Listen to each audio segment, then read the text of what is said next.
Okay, good afternoon. So baka naghahanap kayo ng pang negosyo dyan, pang service. Eto, mayroon tayo dito napakagwapo at napakasariwa Mitsubishi L300 na Euro 4 2022 model lang to mamen. 17,000 plus na milyahe nito. So silipin natin. So tingnan muna natin, unahin muna natin yung labas nito. So napakakinis nito mamen.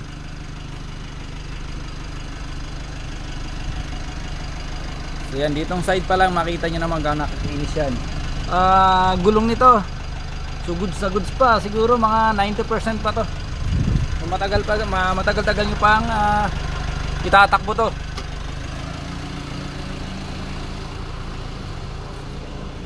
So tingnan muna natin yung labas bago natin silipin yung loob. So dito sa kabilang side naman, so napakakinis talaga.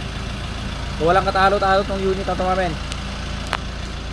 So dual aircon to. So dito tayo sa loob sa likod. So makita nyo mga gano'ng kasariwa to. Tingnan nyo yung mga upuan. Yung mga plastic na mga upuan nito, wala ka pang makita mga punit yan. So solid na solid pa, goods na goods pa. Pati kabila yan, parehas sa parehas yan. Wala ka pang makita mga punit sa plastic so lalo na yung pinaka leather nya, napakaganda pa talaga. So pati yung flooring, makita mo na yung flooring. Halos wala ka pa makita mga sugat sa flooring, napakakinis pa. Dual aircon, so working yan gumagana yan. So pati yung ceiling yan, napakalinis pa.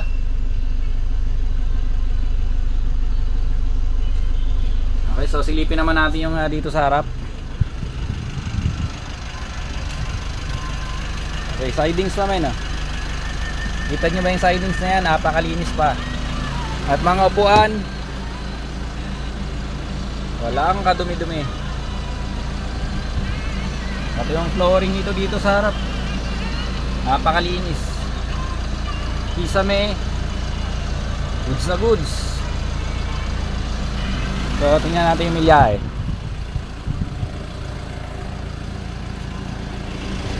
Okay, pati yung siding dito sa kabilang side, sa may driver side, napakalinis pa talaga mamay, napakaganda pa. Walang mancha, walang dumi, walang punit, goods na goods yan. Dito nyo naman sa flooring pa lang.